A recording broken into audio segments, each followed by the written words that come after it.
తాకట్లో ఉన్న మీ బంగారాన్ని విడిపించి ఆ రోజు ఆన్లైన్ రేటుకి కొంటాం. Sharma gold company. నమస్కారం, వెల్కమ్ టు సుమన్ టీవీ. నేను గీతాంజలి. జనవరి 5వ తారీఖు ఆదివారం స్కంద షష్ఠి. ఈ స్కంద షష్ఠి యొక్క విశిష్టత ఏమిటి, అలాగే పరిహారాలు ఏవేవి ఉంటాయి? ప్రత్యేకించి స్కందుడు అంటే సుబ్రహ్మణ్య స్వామి ఆరాధనలో ఎక్కువగా వివాహం కాని వారు కావచ్చు, సంతానం ఆలస్యం అవుతున్న వారు కానీ, ఉద్యోగం విషయంలో ఇబ్బంది కలిగిన వారు కానీ, కాలసర్ప దోషాలు ఉన్న వాళ్ళు కానీ వీళ్ళు ఖచ్చితంగా స్వామిని ఆరాధిస్తూ ఉంటారు. మరి ఈ ప్రత్యేకమైన రోజున ఏ విధంగా స్వామిని ఆరాధించాలి, ఎటువంటి నియమాలు పాటించాలి, ఎటువంటి పరిహారాలు చేసుకోవాలి, వీటి గురించి వివరించేందుకు ప్రస్తుతం మనతో పాటు ఉన్నారు ప్రముఖ జ్యోతిష్యులు బ్రహ్మశ్రీ నందిభట్ల శ్రీహరి శర్మ గురువు గారు. వారితో మాట్లాడి వివరాలు తెలుసుకుందాం. గురుగారు నమస్కారం అండి. వాగర్థావివ సంపృక్తౌ వాగర్థ ప్రతిపత్తయే జగతః పితరౌ వందే పార్వతీ పరమేశ్వరౌ. సదాశివసమారంభాం శంకరాచార్య మధ్యమాం అస్మదాచార్య పర్యంతం వందే గురు పరంపరాం. ఆదిత్యాయ చ సోమాయ మంగళాయ బుధాయ చ గురు శుక్ర శనిభ్యశ్చ రాహవే కేతవే నమః. శృంగేరి జగద్గురు పీఠాధిపతులకి, కంచి పీఠాధిపతులకి నమస్కారములు తెలియజేసుకుంటూ కార్యక్రమాన్ని ప్రారంభిద్దాం. గురుగారు, స్కంద షష్ఠి జనవరి 5వ తారీఖు ఆదివారం వచ్చింది. ఈసారి ముందుగా విశిష్టత తెలియచేస్తారా? తప్పకుండానమ్మా. మనకు ఉన్నటువంటి అనేకమైనటువంటి పర్వదినాలు, అంటే ప్రతి మాసంలో పర్వదినములు అనేటువంటివి ఉన్నాయి. అంటే మన సనాతన ధర్మమే గొప్పదేమో. ఎందుకంటే మానవుడిగా పుట్టిన ప్రతి వ్యక్తి కూడా, అటు స్త్రీ పురుషులు ఎవరైనా కానీ, వారి జీవితంలో వారు చేయాల్సినటువంటి పనులన్నీ చేసుకుంటూ తరించడం కోసమే కొన్ని నియమాలు అనేటువంటివి ఏర్పరచబడ్డాయి. అందులో ఈ యొక్క స్కంద షష్ఠి కూడా ఒకటి. అంటే మనం గనక చూసుకున్నట్లయితే సంకష్టహర చతుర్థి అని మనం చేస్తుంటాం. ప్రతి నెలలో వస్తూ ఉంటుంది, వచ్చేటువంటిది. అది వినాయకుడి సందర్భంగా చేసుకునేటువంటిది. అలాగే మాస శివరాత్రి ప్రతి నెలలో వస్తుంది, శివ సంబంధమైనటువంటిది. ఏకాదశి విష్ణు సంబంధమైనటువంటి ప్రతి నెలలో వస్తుంటుంది. అలాగే ఈ షష్ఠి వ్రతం అనేటువంటిది కూడా ప్రతి నెలలో షష్ఠి తిథి ఉన్నటువంటి రోజున చేసుకునేటువంటిది. అందున ఈ యొక్క షష్ఠి వృత్తాంతం గనక మనం చూసుకున్నట్లయితే, ఒక క్లుప్తంగా మనం తెలియచేసుకోదలిస్తే, తారకాసురుని సంహార నిమిత్తమై జన్మించిన వాడు కృత్తికుడు, అనగా సుబ్రహ్మణ్య స్వామి. ఈ సుబ్రహ్మణ్య స్వామి తారకాసురునితో సంహరించబడినంత మాత్రమున రాక్షస సంహారం జరగలే.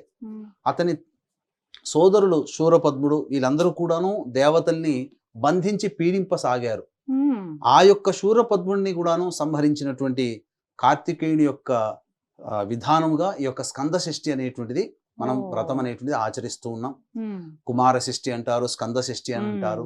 ప్రత్యేకించి అనేక రకాలైనటువంటి సమస్యల నివారణకి ఈ యొక్క సుబ్రహ్మణ్య స్వామి ప్రధానంగా ఆరాధనాభూతమై ఉన్నాడు.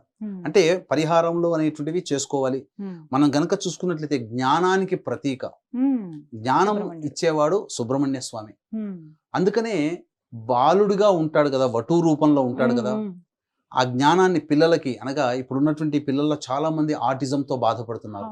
అటువంటి ఆటిజంతో బాధపడుతున్నటువంటి పిల్లలకి ఈ స్కంద షష్ఠి వ్రతముని ఆచరించడం, ఒక సంవత్సరం పాటు ఎవరైతే తల్లిదండ్రులు నియమంగా ఆచరిస్తారో ఆ ఆటిజం భావం నుంచి బయటపడతారమ్మా. అనేక రకాల పరిహారాలు ఉన్నాయి. 12 వస్తాయి మొత్తం. 12 వస్తాయి. శుక్లపక్షంలో వస్తాయి, కృష్ణపక్షంలో 24 వస్తాయి. 24 వస్తాయి షష్ఠి వ్రతాలు. అంటే ప్రధానంగా ఉన్నవి ఏమైనా ఉంటాయి? ఇప్పుడు సంకష్టహర చతుర్థి అనుకోండి, పౌర్ణమి తర్వాత వచ్చేదే లెక్క ఉంటుంది. మరి ఇవి స్కంద షష్ఠులు రెండు చేసుకోవచ్చమ్మా. మనకు ప్రధానంగా రెండిటికి కూడా చెప్పబడ్డాయి. అందున ఈ శ్రావణ మాసంలో, కార్తీక మాసంలో వచ్చే షష్ఠికి విశేషమైనటువంటి ప్రాధాన్యత ఉంది. అయితే ఇప్పుడు మనకు వస్తున్నటువంటిది ఏంటంటే పుష్యమాసంలో వచ్చేటువంటిది. పుష్యము అంటే పుష్టిని కలిగించేటువంటి మాసము. కాబట్టి పుష్టి అనగా సంతానపరమైనటువంటి ఇబ్బందులు పడుతున్న వాళ్ళు కానీ, ఆరోగ్యపరంగా ఇబ్బందులు పడుతున్నటువంటి వాళ్ళు కానీ, ఉద్యోగపరంగా ఇబ్బందులు పడుతున్నటువంటి వాళ్ళు కానీ, వివాహపరంగా ఇబ్బందులు పడుతున్నటువంటి వాళ్ళు, ముఖ్యంగా కాలసర్పదోషము, సర్పదోషముతో ఇబ్బంది పడుతున్నటువంటి వాళ్ళు ఈ స్కంద షష్ఠి వ్రతం రోజున కొన్ని నియమాలు గనక పాటించినట్లయితే తప్పకుండా ఆ యొక్క సుబ్రహ్మణ్య స్వామి అనుగ్రహంతో వాళ్ళకున్నటువంటి సమస్యల్ని చాలా మటుకు పరిష్కరించుకోగలుగుతారు. ఇక్కడ ద్వాదశ రాశిలో జన్మించిన వాళ్ళందరూ ఎవరైనా కానీ చేసుకోవచ్చు. మా కాలసర్పదోషంలో మనం మీకు కూడా తెలిసినట్లయితే మనం కూడా చాలా వీడియో చేసాం కాలసర్పదోషం మీద. ఈ తేదీలలో జన్మిస్తే కాలసర్పదోషం ఉన్నట్లే అనే క్యాప్షన్ తో వస్తుంది. అందులో సవివరంగా 1947 నుంచి 2020 వరకు కూడా ఏ సమయం, ఏ మంత్, ఏ ఇయర్ లో ఆ పలానా పర్టికులర్ పీరియడ్ లో జన్మిస్తే కాలసర్పదోషం అని సవివరంగా తెలియచేశాం. కాబట్టి ఇక్కడ ఏంటంటే అనేక రకాల సమస్యలు నివారణకి ఈ యొక్క స్కంద షష్ఠి అని చెప్పుకున్నాం కదా. ఈసారి మనకు వస్తున్నటువంటి స్కంద షష్ఠి పూర్వభాద్ర నక్షత్రంతో కూడుకున్నటువంటి స్కంద షష్ఠి, అందున ఆదివారం రోజున వచ్చింది. అయితే రాహుకాలం చాలా విశేషమైనటువంటి ఈ యొక్క సర్పదోష నివారణ పూజలకి ఆదివారం నాడు మాత్రం చాలా ప్రత్యేకమైనటువంటి ప్రతిపత్తి కలిగినటువంటి సమయంగా చెప్పబడి ఉంటుంది. కాబట్టి వీక్షిస్తున్నటువంటి ప్రేక్షకుల్లో ఉద్యోగ సంబంధంగా అన్నప్పుడు ఏంటంటే నవగ్రహాల్లో కుజుడు సుబ్రహ్మణ్య స్వామికి ప్రతీకగా చెప్పబడుతుంది. కుజుడికే సుబ్రహ్మణ్య స్వామి అధిష్టాన దేవత. ఈ కుజుడు ఉద్యోగ స్థానం మీద దృష్టి కానీ, నీచ స్థితి పొంది ఉండి ఆ నీచ స్థితి పొందిన రాశి ఆ యొక్క దశమ స్థానం ఉద్యోగ స్థానం కానీ అయ్యున్నా, అలాగే ఈ యొక్క కుజుడు ఉద్యోగ స్థానాధిపతితో కలిసి అస్తంగత దోషం చెంది ఉన్న, దుస్థానాలలో ఉన్న ఈ యొక్క ఉద్యోగంలో తరచూ ఇబ్బందులు పడుతూ ఉంటుంటారు. అలాగే కుజుడు జన్మ లగ్నాధిపతి అయి బలహీనపడినటువంటి లగ్నాధిపతితో కుజుడు కలిసి ఉన్న ఇన్ఫీరియారిటీ కాంప్లెక్స్ తో బాధపడుతుంటారు. ఎదుటి వాళ్ళు ఏదైనా నవ్వినా నా గురించి నవ్వారు అనుకుని, ఏదైనా గుసగుసలు అడుకున్నా నా గురించి ఏమని అనుకుంటారేమో, నేను ఈ పని చేస్తే ఎవరేమనుకుంటారేమో అని భయపడే మనస్తత్వం ఉంటాయి చూడండి. వాళ్ళకందరికీ సుబ్రహ్మణ్య షష్ఠి, స్కంద షష్ఠి, కుమార షష్ఠి ఇలాంటి వ్రతములు అనేటువంటి ఉంటాయి. ఆ వ్రతాన్ని కనుక ఆచరించినట్లయితే తప్పకుండా సమస్యలు తీరిపోతాయి. కాలసర్పదోషంలో జన్మించినటువంటి వాళ్ళు ప్రధానంగా ఏ పని చేయాలన్నా ఆ పనులలో ఆటంకాలు వస్తుంటాయి. కాబట్టి ఈ షష్ఠి వ్రతాన్ని ఎవరైతే ఆచరిస్తారో ఆటంకాలన్నీ తొలగిపోతాయి. అలాగే ఉద్యోగ సంబంధము, వివాహ సంబంధంగా ముఖ్యంగా కుజదోషం ఉన్నటువంటి వాళ్ళు ఈ షష్ఠి వ్రతాన్ని ఆచరిస్తే అన్నిటికంటే మించి ఈ రోజుల్లో ఒకప్పుడు సంతానము బహుముఖ సంతానంగా ఉండేది.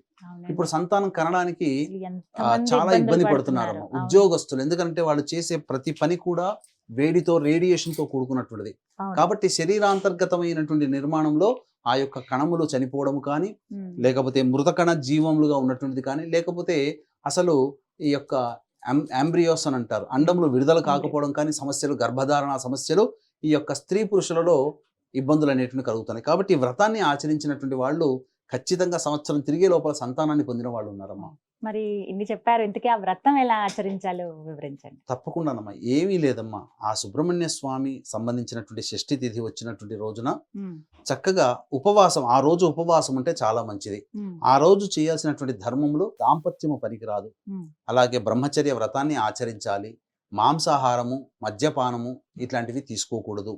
అలాగే తమో గుణాన్ని పెంచేటువంటి ఉల్లి, వెల్లుల్లి, కారముతో కూడుకున్నటువంటి ఇవేవి కూడాను ఎక్కువగా భుజించకూడదు.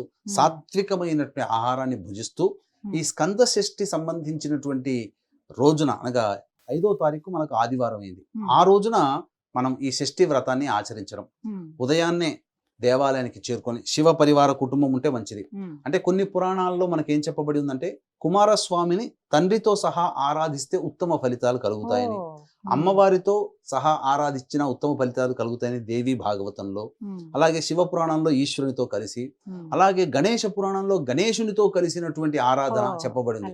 కాబట్టి అన్ని పురాణాంతర్గతమైనటువంటి విషయాల్ని పరిగణలోకి తీసుకొని శివ పరివారం ఉన్నటువంటి దేవాలయం ఉన్నటువంటి వెళ్ళి అక్కడ మొదలుగా నవగ్రహాల చుట్టూ శివాయ నమః అంటూ 27 ప్రదక్షిణలు చేసి, తదనంతరం గణపతికి గరికతో అర్చన జరిపించి, ఈశ్వరునికి అభిషేకము, అమ్మవారికి అర్చన.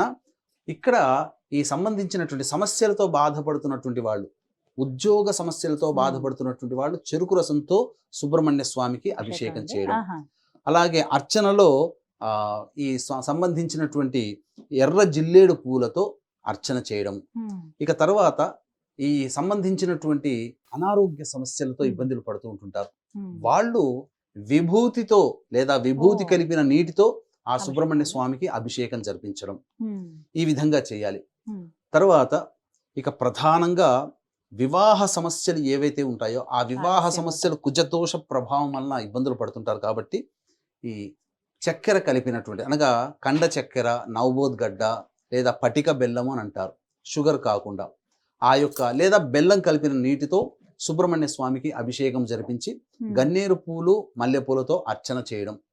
అలాగే సంతాన సమస్యలతో బాధపడుతున్నటువంటి వాళ్ళు, ఈ సంతాన సమస్యలతో బాధపడుతున్నటువంటి వాళ్ళు లేదా కాలసర్పదోష ప్రభావంతో బాధపడుతున్నటువంటి వాళ్ళు, ముఖ్యంగా కాలసర్పదోషంతో బాధపడుతున్నటువంటి వాళ్ళైతే పసుపు కుంకుమతో ఆ స్వామికి అభిషేకం జరిపించడం, ఆ పసుపు కుంకుమ నీటితో.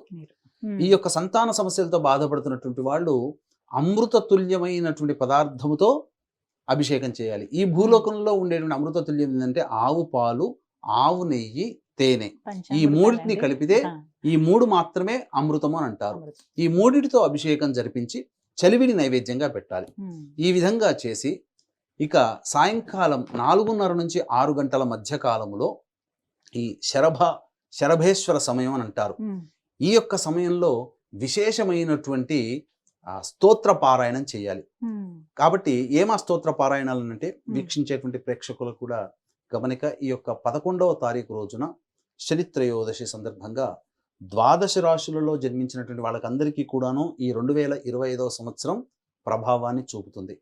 కావున శ్రీశైల క్షేత్రంలో గత జన్మ కర్మదోషం వల్లనే దోషాలు కాబట్టి గత జన్మ కర్మదోష నివారణతో పాటు వివాహం సమస్యలు, దాంపత్య సమస్యల నివారణకి మరియు శనిదోష పరిహారానికి 18 రకాల హోమాది కార్యక్రమాలు పర్ హెడ్ 1500 రూపాయలకు చేయించడం జరుగుతుంది. అవకాశం ఉన్న వాళ్ళు కార్యక్రమ తదనంతరం కాంటాక్ట్ చేసి పూర్తి వివరాలు తెలుసుకోవచ్చు. ఇక గమనించుకున్నట్లయితే ఈ 4:30 నుంచి 6 గంటల మధ్య కాలము శరభేశ్వర సమయంగా చెప్పబడి ఉంది. ఉమ్, ఇది చాలా ప్రశస్తమైనటువంటిది, ప్రభావవంతమైనటువంటి సమయం. ఓ, కావున కాలసర్పదోషంతో బాధపడేటువంటి వాళ్ళు దుర్గా కవచము, ఉమ్, గణపతి అష్టోత్తరము, మానసాదేవి స్తోత్రము, అలాగే సుబ్రహ్మణ్య భుజంగ స్తోత్రము, శివ స్తోత్రము, ఈ 5 కూడాను వీలైనన్ని సార్లు పారాయణం చేయాలి. ఉమ్, లేదు కాలభైరవాష్టకం చాలా ప్రాశస్తమైనది. కాలభైరవాష్టకాన్ని వీలైనన్ని సార్లు పారాయణం చేసి 18 నిమ్మకాయల దండ అమ్మవారికి వేయాలి. దుర్గా అమ్మవారికి కానీ గ్రామదేవతకు కానీ. ఈ విధంగా పరిహారం చేసుకున్నట్లయితే అంటే సమస్యలకి పరిష్కారం పూర్తిగా అవుతుందని కాదు. ఇక్కడ గమనించాల్సింది ఏంటంటే మనం ప్రయత్నం చేస్తున్నాం, ఆ కొద్ది ప్రయత్నంలో మనకు ఆటంకాలు వస్తాయి. ఉమ్, సంపూర్ణమైనటువంటి విధానం వేరు. ఇదేంటంటే ఆపత్కాలంలో మనం చేసేటువంటి ఇక ఈ నెలలో మనకి ఇది సాధించుకోవాలనుకున్నప్పుడు ఈ సుబ్రహ్మణ్య స్వామిని ఆరాధన ఎవరైతే చేస్తారో ఉమ్, ఈ అన్ని రకాలైనటువంటి సమస్తమైనటువంటి కోరికలకి ఆటంకాలుగా వచ్చే సమస్యలు తొలగిపోతాయమ్మా. ఉమ్, ఈ 25వ విధంగా, సంవత్సరంలో చాలా మటుకు వాళ్ళ యొక్క సంకల్పం నెరవేరుతుందని చెప్పవచ్చు. ఉమ్, కాబట్టి అనేక రకాలైనటువంటి బాధలతో, ఇబ్బందులతో కష్టపడేటువంటి వాళ్ళకి ఉపశమన మార్గం ఈ యొక్క స్కంద షష్ఠి రోజున చేసి చెప్పేటువంటి పరిహారం అని చెప్పవచ్చు. చాలా చక్కగా వివరించారు గురుగారు. ధన్యవాదాలండి. సర్వం శ్రీ ఉమామహేశ్వర పరబ్రహ్మార్పణమస్తు.